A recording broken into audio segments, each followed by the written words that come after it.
Hello and welcome to Educational Wisdom YouTube channel. This is fourth and last part of the topic an epitome of courage, and we will see English workshop, means questions and answers, as well as language study section in this video.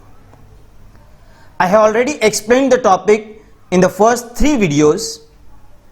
Their links are given in the description box. If you have not seen those videos and if you want to see those videos, you can go and check the description in which link is already provided. So let us start English workshop. Let us see questions. It is given on the page number 64 of the textbook. The first question is match the following. There are 2 groups, group A and group B. The first question is Galileo. What is the answer of Galileo?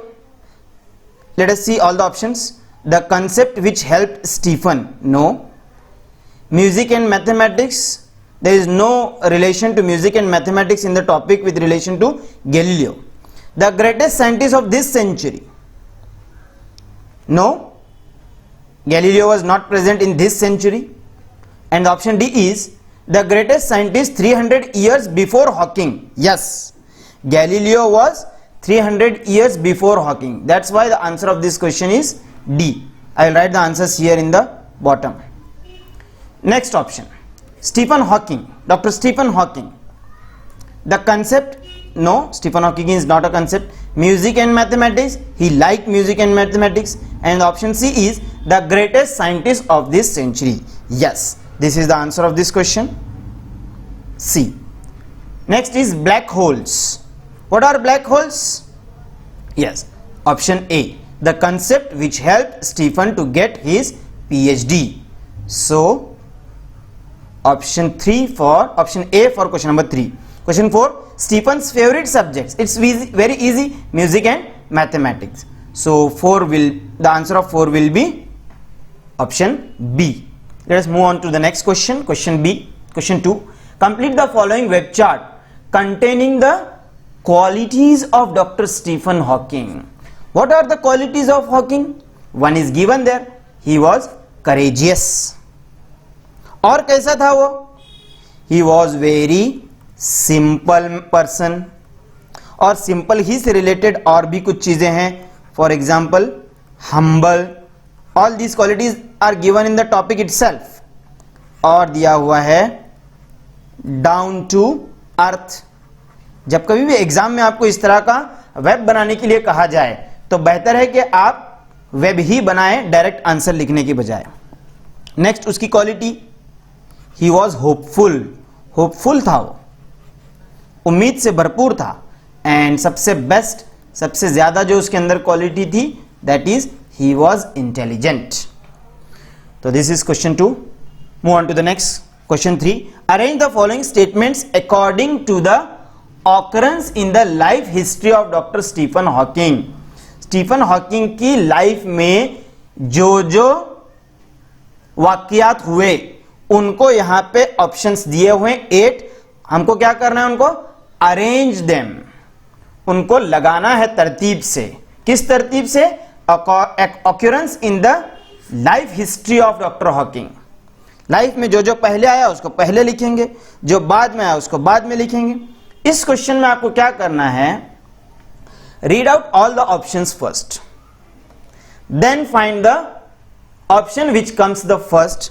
I have already read it, so to save the time I will directly tell the answers. Option number D will be the first statement, or the first incident happened in his life. Stephen was born on 8th January 1942 and then grew up like an average child and a normal teenager. This is option number 1. Answer number 1. A will be option 2. At the age of 17, Stephen noticed that he fell down a couple of times for no reason. Number 3 will be G.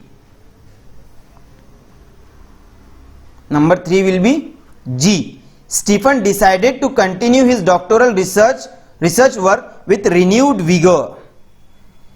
Number 4, It will be option F. Stephen. Number 3 will be G. I wrote 3 in front of F by mistake. And number 4 will be F. Stephen decided to continue his doctoral research work with renewed vigor. And G was different. Next, option 5. ये आएगा E.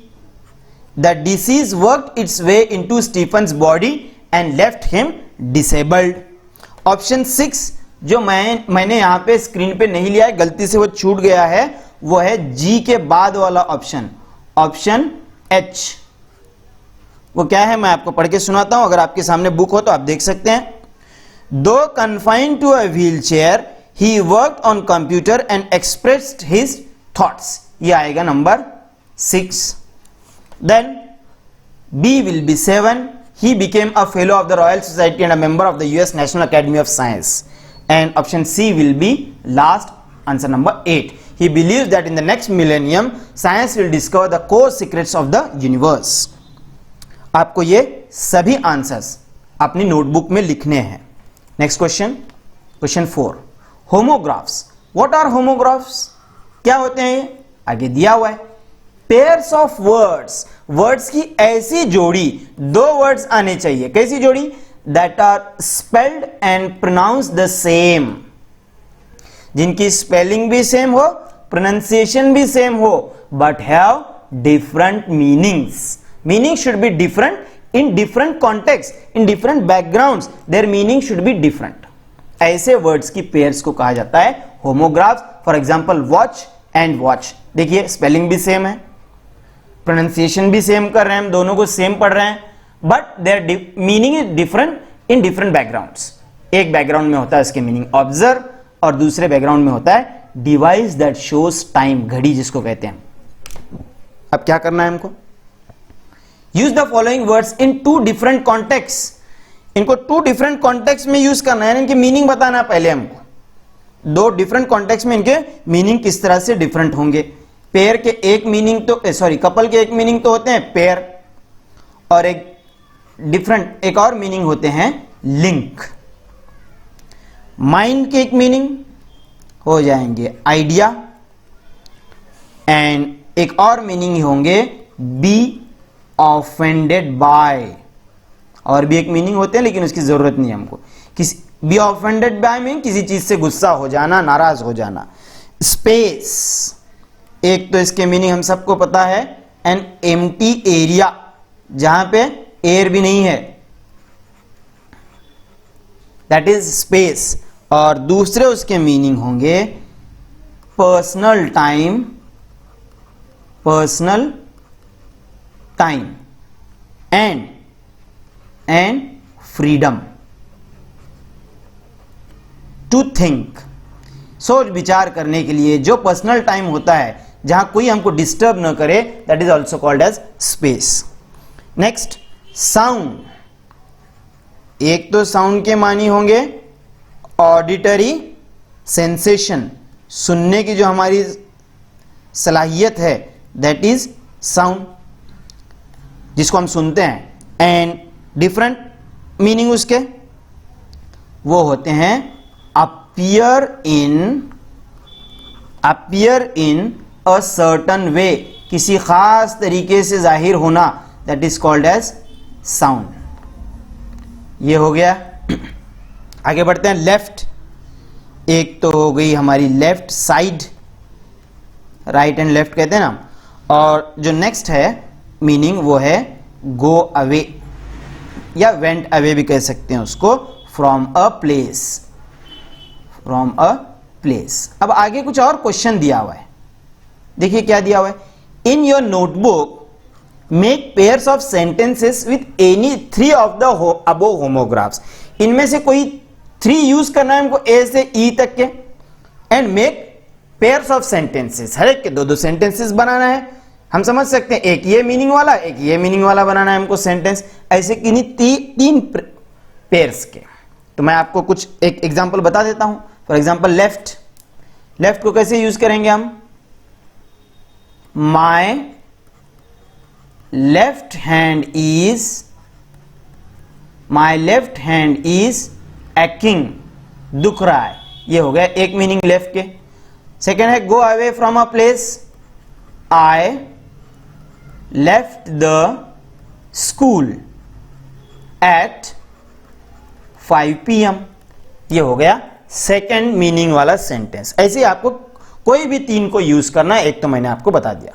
Next question 5, use the following words और phrases in your own sentences, खुद के sentences में use करना है। मैंने आपको पहले भी बता दिया है किसी वीडियो में, इसमें स्टूडेंट्स एक गलती करते हैं, ये quirk of sentence, quirk of fate, confined to, ये वर्ड्स या फ्रेजेस जहां कहीं बुक में आते हैं या पैसेज में आते हैं, उन्हीं सेंटेंसेस को आंसर बुक में कॉपी कर लेते हैं स्टूडेंट्स, मार्क्स नहीं मिलेंगे, क्योंकि यहां पे आपको कहा गया है योर ओन सेंटेंस, खुद के सेंटेंस में यूज करना है आपको।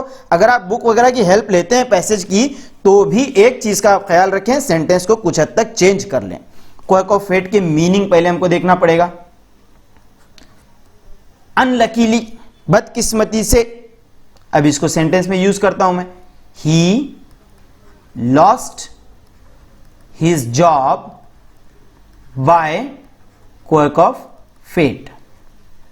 अब मैंने ये सेंटेंस यूज किया, आप कोई और भी सेंटेंस बना सकते हैं अपने मर्जी से। नेक्स्ट है कन्फाइंड टू, किसी चीज में लिमिट हो जाना, बंद जाना, रह जाना उसी हद तक, बना देते हैं sentence, we were confined to, we were confined to the classroom, हम क्लासरूम तक ही महदूद रह गए, till the bell rang, till the rain stopped, इस तरह से आप आगे उसको बढ़ा सकते हैं। नेक्स्ट, एग्जैजरेशन, किसी चीज को बहुत ज्यादा बड़ा चढ़ा के पेश करना, इसके मीनिंग होते हैं, तो it will be an exaggeration, it will be an exaggeration, ये ई है, एग्जैजरेशन टू टेल दैट, अब आगे कुछ भी लगा दीजिए आप जो मीनिंग के हिसाब से सही आए, it will be an exaggeration to tell that I will be first in the class. मैंने इस तरह से बना दिया है, आप कोई और बना दे सेंटेंस चल जाएगा। That should be meaningfully and grammatically correct. An epitome of, what is the meaning of an epitome of? A perfect example of. अब लीजिए sentence, she is an epitome, she is an epitome of, हमारे book में दिया हुआ है करेज, हम कोई और क्वालिटी यूज करेंगे, मैं ले लेता हूं excellence, she is an epitome of excellence. Millennium, period of 1000 years, तो अब इसको सेंटेंस में यूज करते हैं, दिस इज थर्ड मिलेनियम, ये थर्ड मिलेनियम चल रहा है क्रिश्चियन एरा के हिसाब से, उसको लिखेंगे दिस इज थर्ड, ये एल यहां पे बाय मिस्टेक आ गया, this is third millennium of the Christian era. ये हो गया question number 5। Question 6, expand the given themes, expand the theme वाला जो क्वेश्चन था, ये 2 years बैक तक हमारे सिलेबस में था, 100 मार्क्स का जब पेपर हुआ करता था। अब 80 मार्क्स के क्वेश्चन में इसको निकाल दिया गया है, इस टाइप का क्वेश्चन आपके 10th के एग्जाम में नहीं आएगा। Next question 7, it is dialogue writing, ये डायलॉग राइटिंग है, और हम डायलॉग राइटिंग को कब करेंगे, जब हम राइटिंग स्किल के क्वेश्चंस को अलग से डिटेल में पढ़ रहे होंगे, उस वक्त डायलॉग राइटिंग हम कवर करेंगे। Next question, language study, grammar question यहां से शुरू होते हैं, सिंपल है बहुत ही। Question 1, complete the following word chain of adjectives. What do you mean by word chain, किसको कहते हैं, एक वर्ड दिया जाता है इस तरह से, मैं लिख रहा हूं यहां पे बैग, इसके लास्ट लेटर से शुरू होने वाला हमको न्यू वर्ड बनाना है। फॉर एग्जाम्पल जी से बनाएंगे गोट, इस तरह से। अब जो नेक्स्ट वर्ड होगा वो टी से बनेगा, लेकिन याद रहे वर्ड चेन बनाते वक्त वो किस चीज की, किस पार्ट ऑफ स्पीच की वर्ड चेन बनाने के लिए कहा गया है उसको ध्यान रखेंगे और वही बनाएंगे। एडजेक्टिव्स, अब हमको एडजेक्टिव्स की बनाना है, यहां पे एक दिया हुआ है क्रूएल वर्ड, एल से अब हमको वर्ड बनाना है और जो नया वर्ड बनेगा दैट शुड बी एडजेक्टिव। तो क्या है एल से कोई एडजेक्टिव? लॉन्ग। अब क्या करना है हमको? जी से कोई एडजेक्टिव बनाना है, जी से ग्रीन, एन से नाइस, ई से दैट इज एम्प्टी। ये हो गया क्वेश्चन B. Now complete the following word chain of nouns. अब जो वर्ड्स बनेंगे they should be nouns. E, E for engine, again the E comes, now E for elephant.